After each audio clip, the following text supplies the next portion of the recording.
What happened, the 30 thoughts about keeping Sabbath grew out of the following. In my work with the Sabbath, I've worked with a number, mostly 2/3 of the time, pastors. That's been about roughly 2/3 of our work is with pastors, and a good deal of work at some seminaries.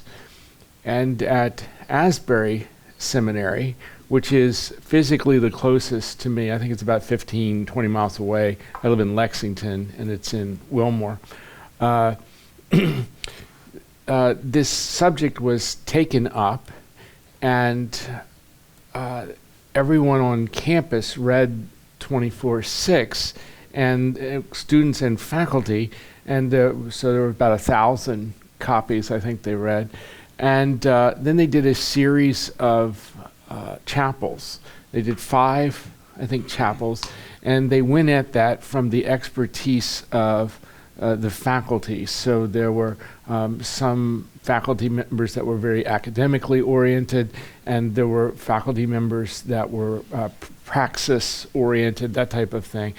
And they asked me to come, and I had already given a chapel on the Sabbath there, which is what got the whole thing started in the first place, and I hope something like that happens here. And what I wanted to do was take it to the next level, because there are more and more students who are beginning to study this, and I think that's a worthwhile thing.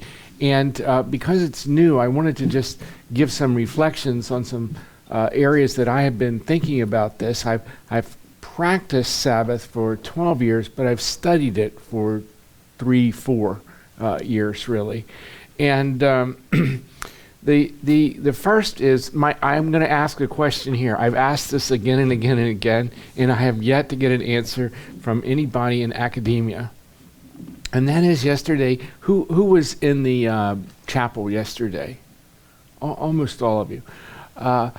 I said that the numbering system for the commandments, I would use the Jewish numbering systems, and it is mostly the Protestant numbering system, but that the Catholics number the Sabbath commandment as 3, as do Lutherans. And this doesn't come from Luther, this comes from Augustine. And there are various explanations floating around as to why Augustine changed the numbering system. It is clear that Augustine knew he was changing the numbering system. But I have yet to get, even from Augustine scholars, the place to go and read about this. Does anybody here know about this? It's just one of those mysteries. And as you know, Augustine isn't somebody you can just pick up and read all of Augustine's. Yeah, it's a little. It's like reading all of Calvin's works or Wesley's or something. It's a little difficult. So an unanswered question yet again. The other thing I wanted to bring up is how the Sabbath commandment relates to the other commandments. If you were there in chapel yesterday, you saw me very much in a practical way trying to relate the Sabbath commandment to all the other commandments. This is being done in a little bit more academic sense. Is it Candler I'm going to in a couple of weeks that's having a conference, which is part of an ongoing series of lectures that floats from school to school, which is relating the Sabbath to the other commandments. And in talking to pastors, I will just tell you that there's a good bit of confusion about what's the law and what's not. About what is a moral law. Do the 10 Commandments supersede laws, commandments, that type of thing? I can't find clear answers to this. It's like Augustine and the numbering. It's hard for me to get a hold of the original data. So my next question is, who has, if a student comes up and says, explain the difference between a law that we are freed from versus a law that is a moral law, which you cannot be freed from, where do I go to read about this? I ask you the question. Yeah, there's a lot of places. Yeah. Where would you send people first? Because I say that for whatever reason, pastors are coming out and this isn't clear. Where would you send them? Now remember, I've got to answer a pastor. Yeah. He doesn't have time to spend months and months on this. I know one quick place would be David Jones's Biblical Ethics. He's one of our professors. I'm hoping he'll come down and meet you in a few minutes, but he's done a real nice job with this in just a couple chapters. Biblical Ethics, okay. Michael Williams has a book called Far as the Curse is Found, and he has an entire chapter on law, where he has this great notion that, and it's really from Calvin, I think, but it's the biblical law transcribes God's character into the world. Mm-hmm.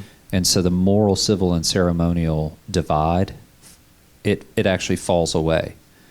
And so the idea of a moral law somehow superseding or something, a civil or ceremonial law, that's recalibrated in a way where we hear the relevance of the civil and ceremonial laws. And again, as you know, the Sabbath law is a threshold law. It's all of it. Mm-hmm. So I think that's a helpful work. And then Christopher Wright has done a lot of good work on this, Old Testament ethics for the people of God. So it's Wright with a W? Yes. Yeah. So just to let you know, as somebody who's out there speaking to pastors, we have just in North Carolina 2,000 pastors that we, through a grant through the Duke Endowment, that's not Duke University or anything, it's the endowment left by the Duke family. We have the resources to work with that 2,000 pastors and have had pretty intense contact with a lot of those. We have a full-time pastor who works with that group, and there is a lot of confusion on this. So I appreciate that. What I'll do is then have Bill try to collate some of that and, in a digest form, perhaps even get it out to people where if they want to read more, they can go to the original sources. So I appreciate that. The next thing I would tell you about, if any of you are involved in research about pastor health and pastor flourishing, through that Duke Endowment grant, we got access to the Duke Clergy Health Initiative data, and we work side by side with that group. And our test group is 2,000 pastors. They're United Methodist pastors. So this is specific to that denomination. But in a survey, we found that 9% of the pastors were keeping, before intervention, were keeping a Sabbath on a regular basis. We were the intervention. Blessed Earth came in and intervened through teaching and a series of retreats. We took them to the beach. Literally for a few days, that sort of thing. Groups of about, I think the most was about 120 at a time. And after 18 months, our follow-up is 37% are now keeping it. And the question, our question was, is their mental health improved? They have about a 9% rate of background of depression. That's normal for society. That's not out of the range of normal. It's maybe a little lower than society as a whole. And that's actually improved. Are you surprised that when people make time for the Lord, they get mentally healthier? Is that shocking news? And yet we live in a society where you have to do these studies. And one of my hopes would be that in the next few years, that we could do that in some of the more evangelical traditions. To that end, Blessed Earth started work in the Northwest very recently through a grant through the Murdoch Charitable Trust, and a pastor scholar, A.J. Swoboda, who some of you know here, was hired by us and is heading that. And we just found out that with his denomination, which is Foursquare, He has been blessed by the Grand Poobah or whoever heads Foursquare to do that work. And at their get-together of 10,000 pastors, that will be a keynote address to them. And so just to throw it out there, that's my hope, that with being very close to the Baptist tradition myself, that we could do some of that research, which I think you have to intervene and measure. And being a doctor, I frankly would love to have a control group where we did not intervene, but we studied, because we live in this kind of society that you've got to prove this, and it's okay, because to me this is provable, so it's no problem. The next area I would love to see more work on and more teaching on is around Christ and the Sabbath, because for me everything centers on Christ. All of the Old Testament is bringing us to Christ. And so, again, this is an area I will tell you that amongst pastors, there is some confusion about Christ's role in the Sabbath. To me, if Christ is not necessarily saying something, but he's doing it, he's teaching on it. And by inference, he does a majority of his teaching on the Sabbath. If you highlighted your Gospels based upon which days, and it tells us which days Christ is teaching on the Sabbath, this is teaching day. It's also the healing day for him. I tell pastors of the 7 miracles, which is the majority of his miracles that are done on the Sabbath. The first miracle that Christ does is, of course, the most important to pastors. Does anybody know what his first miracle on the Sabbath is? He throws an evil spirit out of church. This should be of absolute importance to a pastor, how to do that. And just as a unclean spirit, whatever you call it, to me, the second miracle that Christ does on Sabbath is his biggest miracle. I just want to give you a little insight. This is not real serious stuff, but to me, it's his biggest miracle. And his second miracle that he does on Sabbath is that he goes to Peter's home, and Peter's mother-in-law is sick with a fever. Luke says it's a high fever, and he cures that. Big deal. Dose of Tylenol could do that. That's not the miracle. I had a Jewish mother-in-law for 33 years.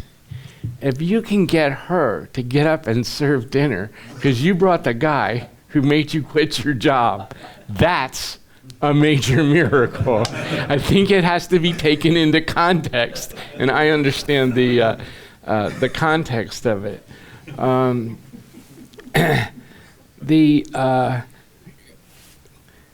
Another area which I have questions on, and I would love to see some study on, is the concept in the Western civilization of Sabbath and war. Abraham Lincoln, at the onset, really, of the Civil War, November 15th, 1862, issued his Sabbath proclamation. It's easy to find a facsimile of it online. The media that he published it in was Harper's Magazine. It's the official White House declaration. And in that, by the way, Lincoln, is there anybody here that was a Lincoln religion studier? Or I'm in the wrong side of the Mason-Dixon line for that, aren't I? Lincoln was, as you probably know, not much of a churchgoer during his life, but was strictly schooled in the 10 Commandments by his mother, who died when he was age 10. And so far as I can tell, or anybody else can, Lincoln adhered to the 10 Commandments throughout his life. And so this concept of observing the Sabbath was near and dear to Lincoln. Lincoln had his come to Jesus moment at Gettysburg. That's when he wrote, I gave my heart to Christ. That's when you see In God We Trust go on the money. That's when Lincoln starts attending church on a regular basis, but not until that point. But he did keep the Sabbath, and my understanding of his reasoning was that if we lost the Sabbath, it didn't matter who won the war. We would all be slaves in the long run. I believe that's where we may be going. He had a precedent for this, and that was George Washington. In the Revolutionary War, no revolutionary troops fought on Sunday unless they were under attack. So this was a long tradition coming up on Lincoln. And if any of you are Civil War buffs, you'll notice a curious thing once you start paying attention. All the big battles end on Saturday. And this is my question for a Southern historian about war. Was it ever articulated from the side of the Confederate armies, this tacit agreement not to engage in combat on Sunday? Does anybody here know that? Areas of inquiry for academia. Throughout the world, we've seen this, and people try to take advantage of it. The Yom Kippur War in Israel. Pearl Harbor was planned to attack us when we were at worship and rest on Sunday. And so it's played in to our attacks as well on other countries. And I think it's an ethics area that works in with just wars, and how do you, this is the old no tanks on Sunday from the First World War kind of ethics area. It's just to throw it out there that I think it might be an area of interest in the future. Another area is really a sociology area, and it's an area I'm intensely interested in, which is the family. I believe that there is probably a direct correlation between Sabbath keeping and maintaining a nuclear family. The Church of Latter-day Saints believes this. And is it for 1 year or is it 3 years? Do you know how long they're going to be emphasizing this? I know it's this year. This year. So the great thing about the LDS is it's a very centralized, I know I'm in the wrong place to say that's a great thing, but there is something to be, central command says, that whatever they call the chief elder, and then the Council of 13, and then the 70, and it goes to the stake presidents from there. But they've determined that this is crucial for their maintaining families. And so they're really going to be emphasizing this. And they'll do it on Sundays, but I think they're probably family home evenings, which is a Monday night. The LDS church is not a bad church to watch about how they do certain things. We can learn from them. I'm not suggesting anything about their theology, but that we might learn something there. And just this is anecdotal, but when we work with groups of people and we ask them to talk about Sundays when they were growing up, the number one thing they remember is family together time. And for many, many, many of them, they remember that their father was home then. And particularly in farming settings, Dad stopped working on that day. I believe that the modern lifestyle is very detrimental to family life. But from seminaries and from research from us, I don't think we have a whole lot of data about this. And I think we need it. We have anecdotal data, but I throw that out there as an area of inquiry for future students.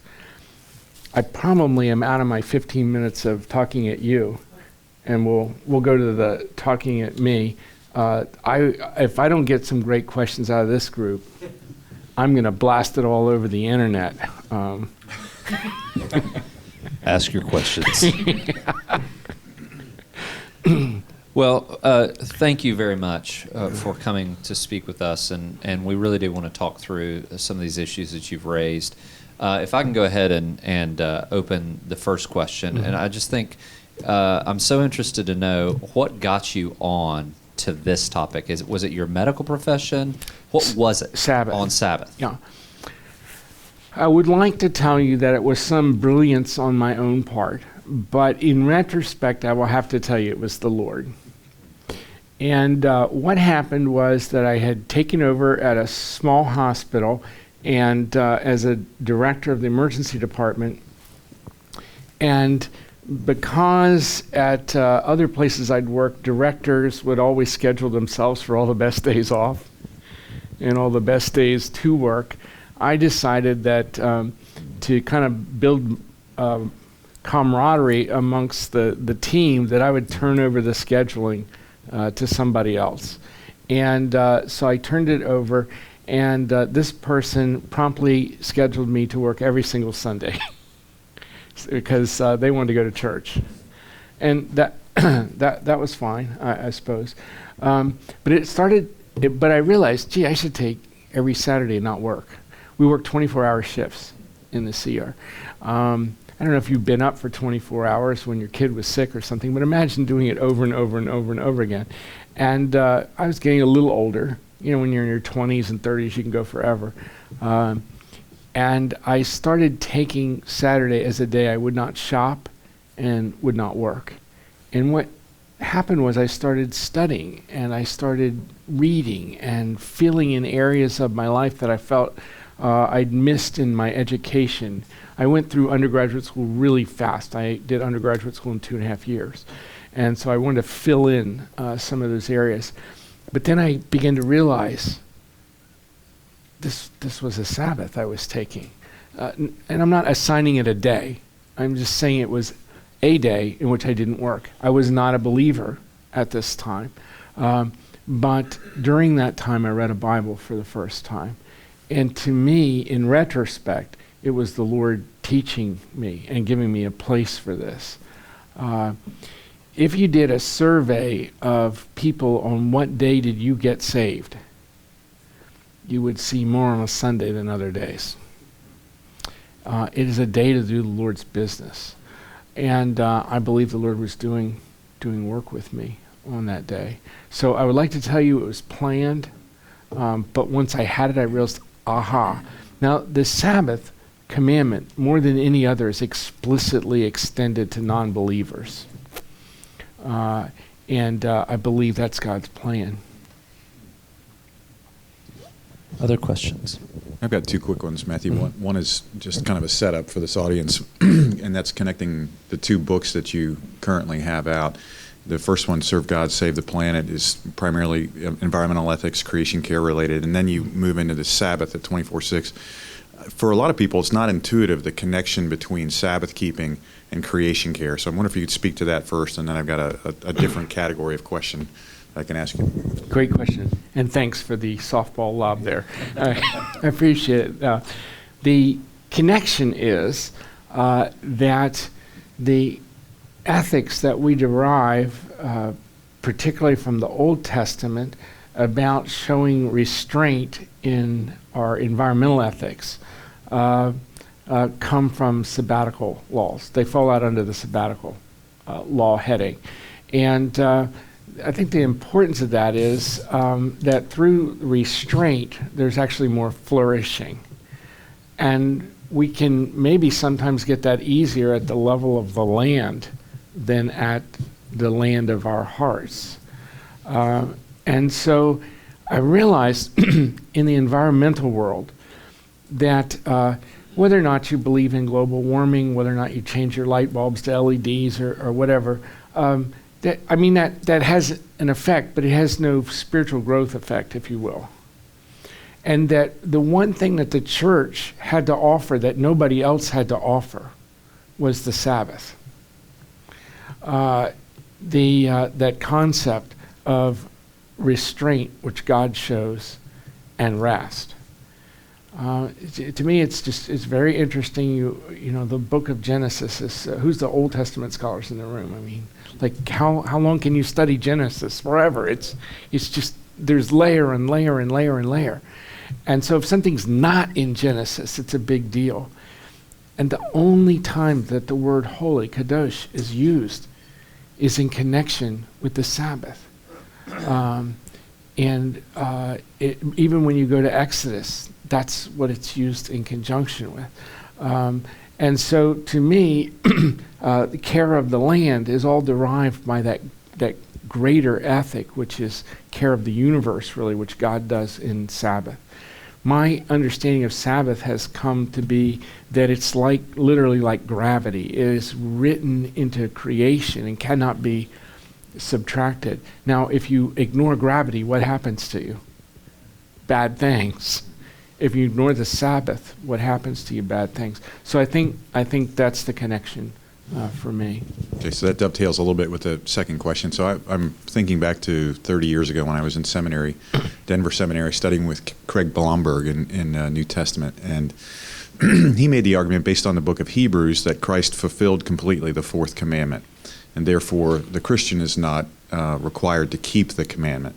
So I'm wondering if you'd interact a little bit with that thought. I'm sure you bump into it everywhere. I do. Of course, Paul addresses this, we think, when he says some honor one day more than another. He goes on to say, but each should have his conviction. For the most part, Christians have no conviction one way or the other. So Paul is, I believe, saying be thoughtful. We don't know whether Paul is talking about pagan holidays or not there. We just don't know. Lots of people have written about that, and we can make assumptions. Christ fulfills everything. He fulfills all the law, but he doesn't abrogate that. And so to me, in order to know the character of Christ, in order to know the character of God, we enter into the Sabbath rest. My understanding of heaven is that it's going to look a whole lot more like a Sunday than it's going to look like a Monday. And that has been many scholars writing on that half an hour of silence. It's the ushering in of the eternal Sabbath. That God has provided another way for us to enter into resh, kadosh, holiness. So for me, it isn't that you're not able to make it to heaven if you don't keep the Sabbath, but that to know more about the character of God, one practices Sabbath along with God.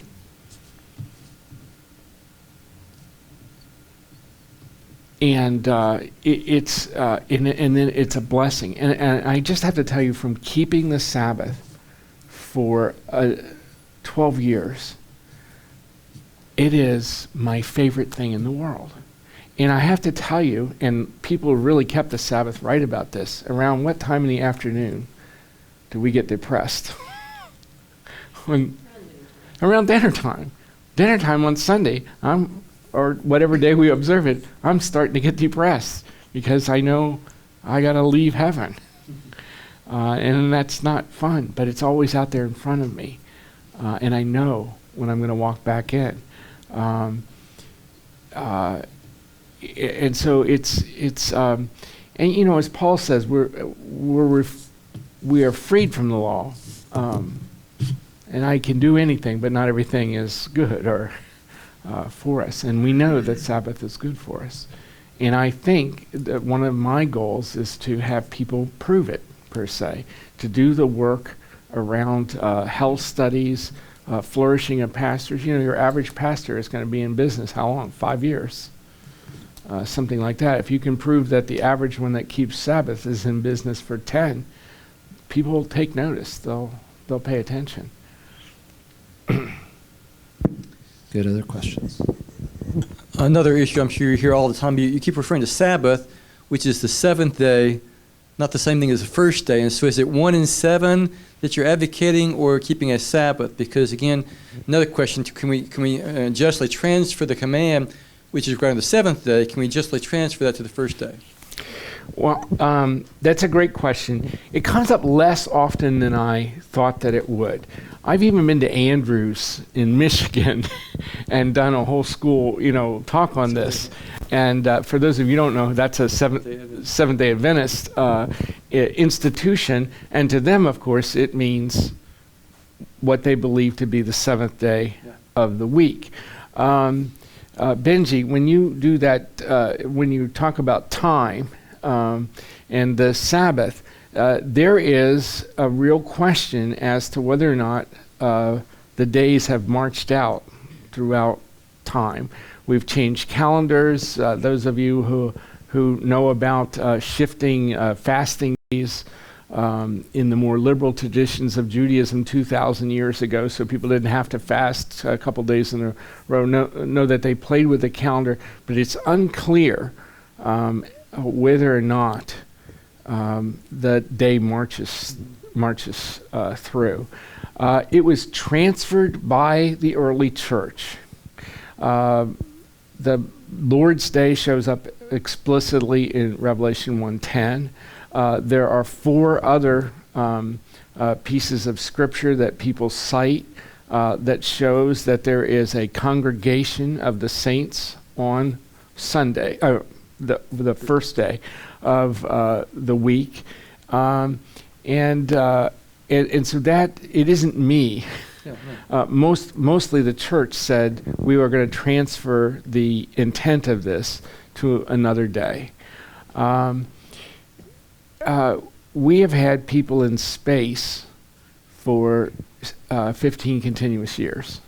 So in a way, humans have done their diaspora. And we can perhaps think that we'll live on Mars someday, which is going to have a very different day. And I think we'll have to deal with that the same as the Jews dealt with the diaspora and not having a temple, and the fact that they read and said, oh, there is a way to deal with sin without the sin offering. But to me, Christ is about the intent. And the intent is to heal us rather than the calendar. And the other thing that relates to that is, again, for pastors, for whom Sunday is the day of work, in terms of them taking another day, and so you've been doing studies with pastors, I'm sure they don't take Sunday as their Sabbath, and so the idea of 1 day in 7 as opposed to a strict Sabbatarian reading of the commandment would seem to be what you're looking at. Is that accurate? It is. I believe that the modern pastor's job is a lot harder. Their inheritance was the Lord. And when I talk to pastors who are in older, a generation or so back, the amount of honor shown to them, they didn't have to make meals on that day. They, it was chicken every Sunday. There was literally a book titled that. And the average pastor is not going to get invited to dinner, nor is his family. So it's a challenge. And there isn't an easy answer to this. We have everything from pastors who say, Sunday is my Sabbath. There's nothing I love more than getting in the pulpit. There's one of our board members, Ellsworth Callis, 92, he had to cancel his fall classes in seminary. He's ill now for the first time, but it shows you what his career is like. Said that was always my Sabbath, was the day that the Lord honored me by letting me preach.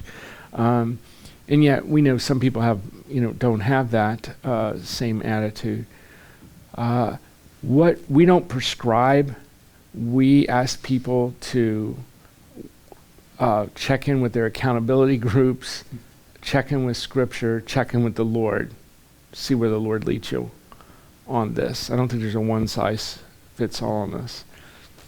If you're in ethics, it's getting really interesting. It's getting more and more complicated, but what a great time to be in the field of this now. So I don't have an easy answer for this. Other questions?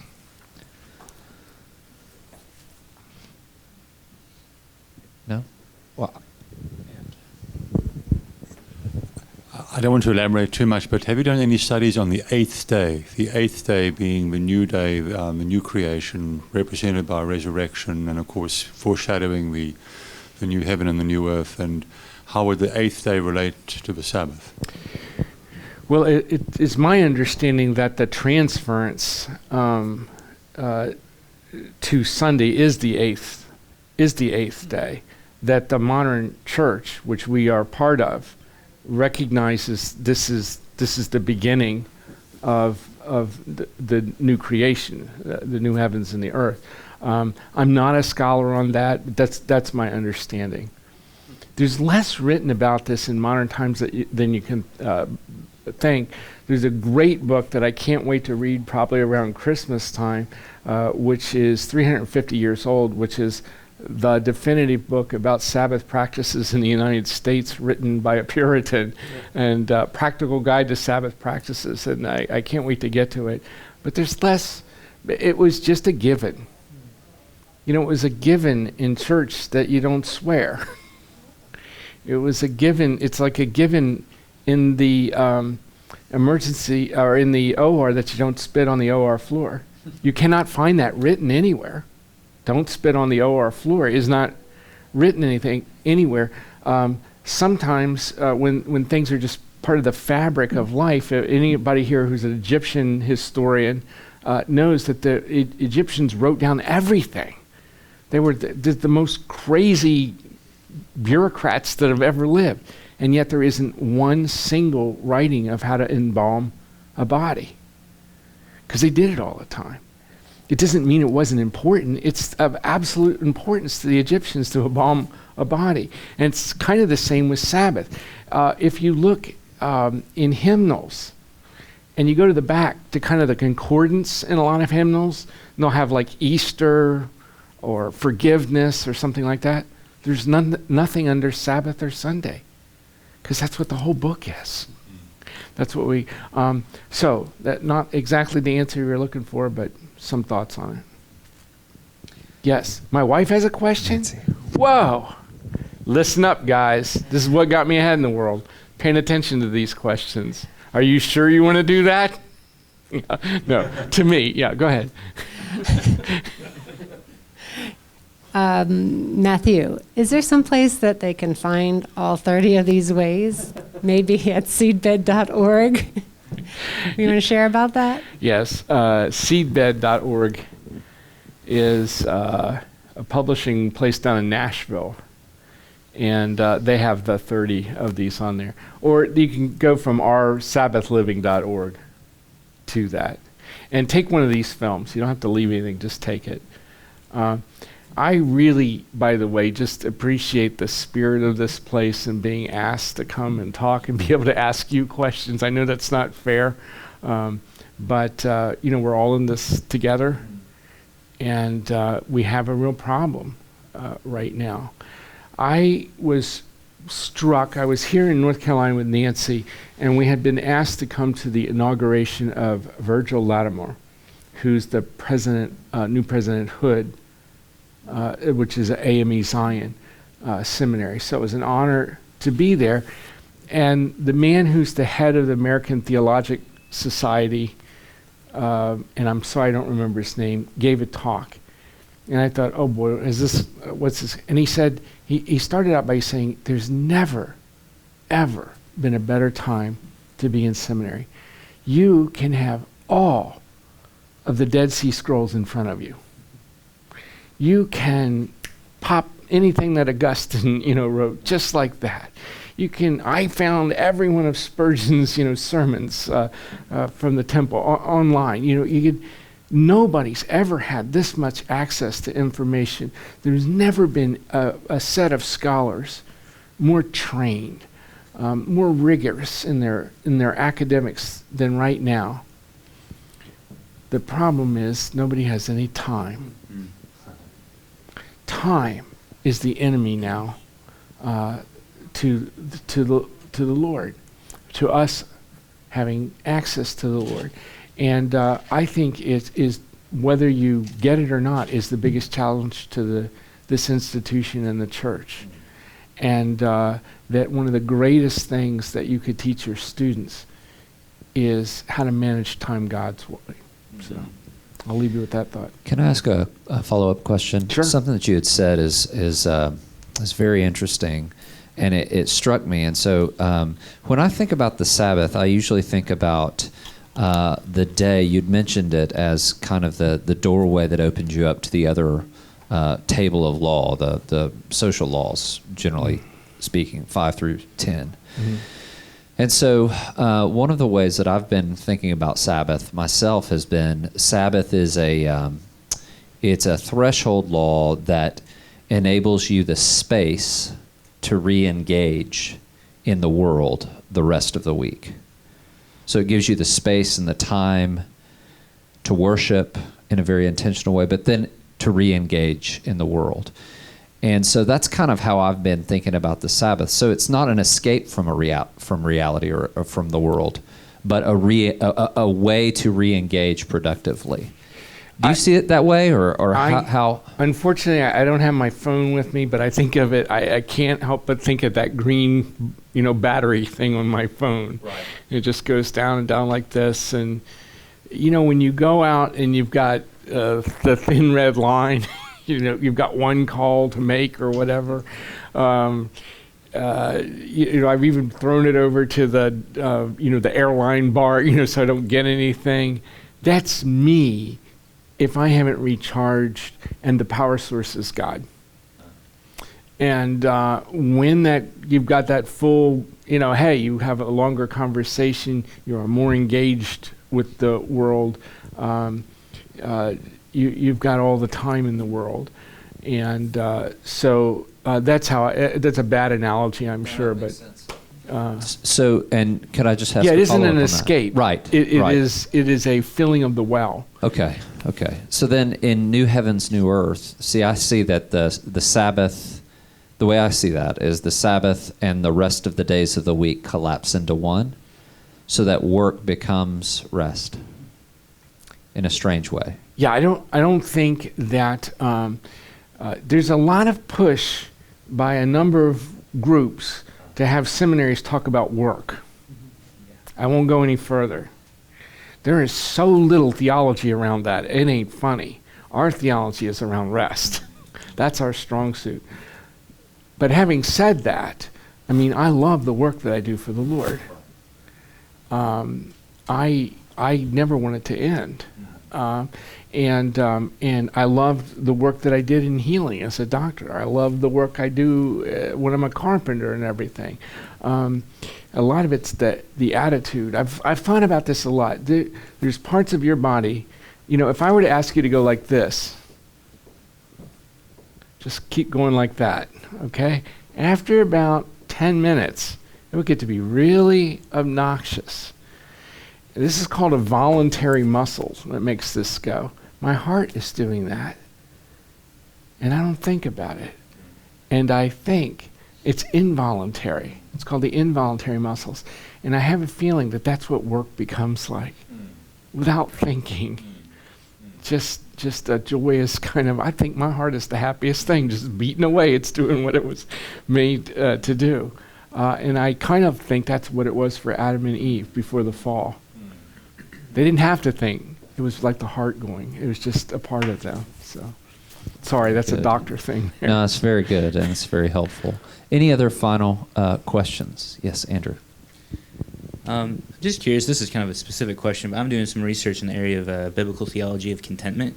And in the New Testament, Paul talks about the Greek is autarkeia, which is originally a Stoic concept, which has the idea of self-sufficiency.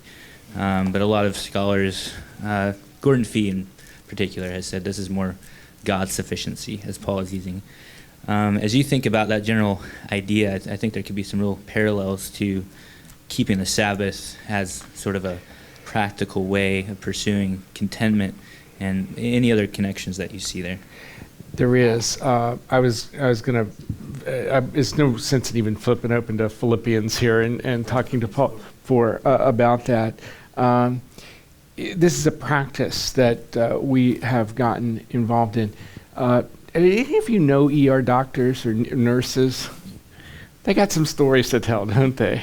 And they can be pretty cynical people.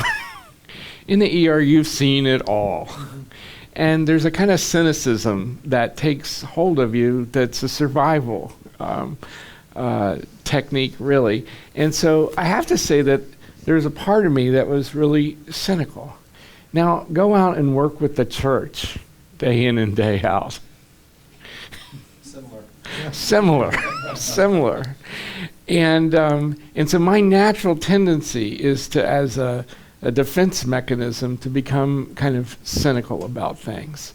God's way of working on me was for me to start looking for a miracle every day, and to start keeping track of it and pop a picture of it with my phone.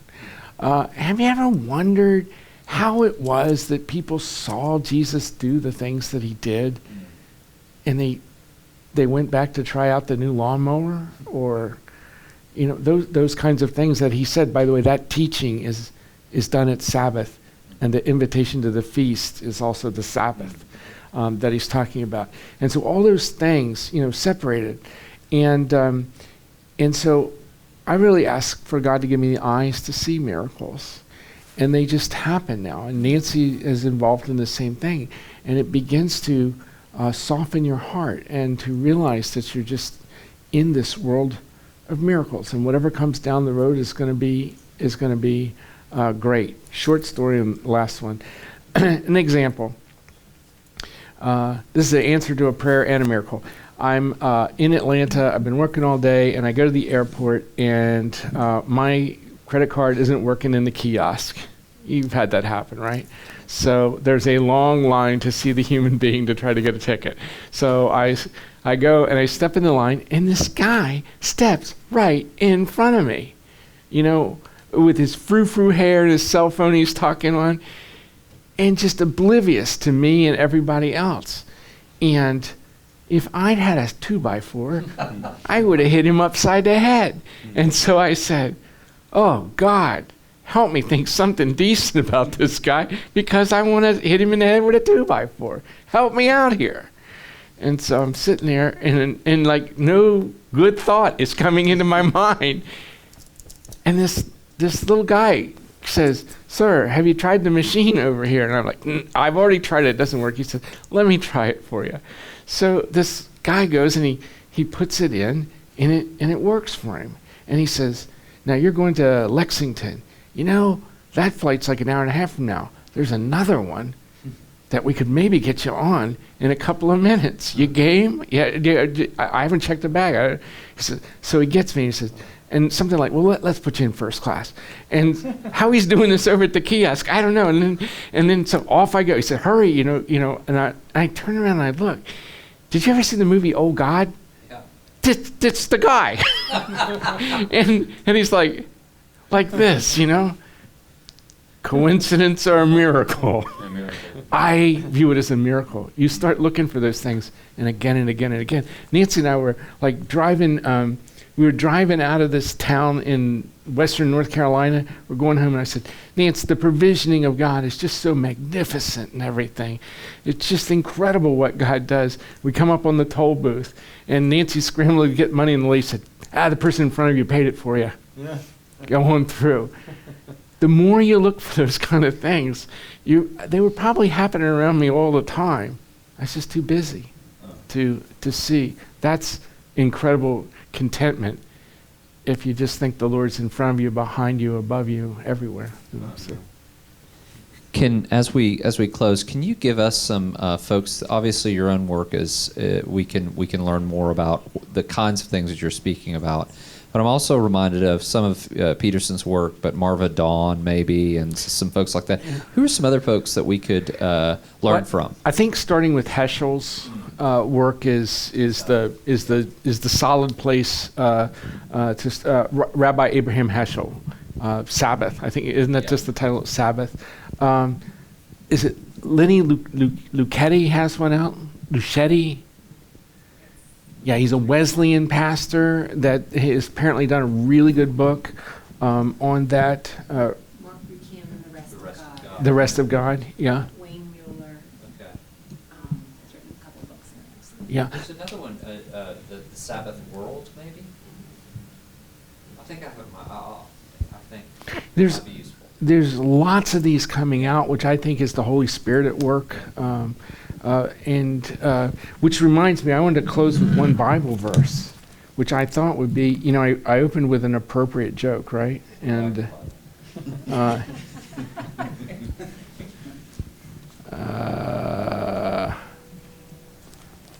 wrong direction, Matthew.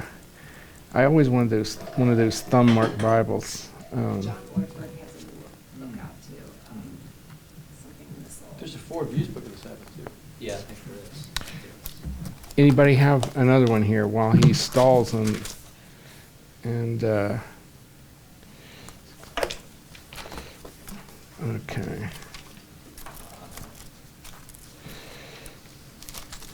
D.A. Carson has a book from Sabbath to Lord's Day, which talks about transition from. There is there's 2 books I'd recommend that are more scholarly. One is The History of Sundays, and that is by a professor out at Brigham Young, who's Mormon, but it's a great work on the history of Sunday, and there's some fabulous stuff on what the Protestant Sunday started looking like after the Reformation, including some extended journal excerpts of that. And then there's, how do you pronounce his name? The Italian guy, Busciatti, from Sabbath to Sunday. Now there's 4 or 5 books by the name From Sabbath to Sunday. You got to make sure you get this guy. It is a popularization of a PhD thesis that was done at the Vatican. So this is a Seventh-day Adventist invited to the Vatican to study Sabbath. And it's really spectacular.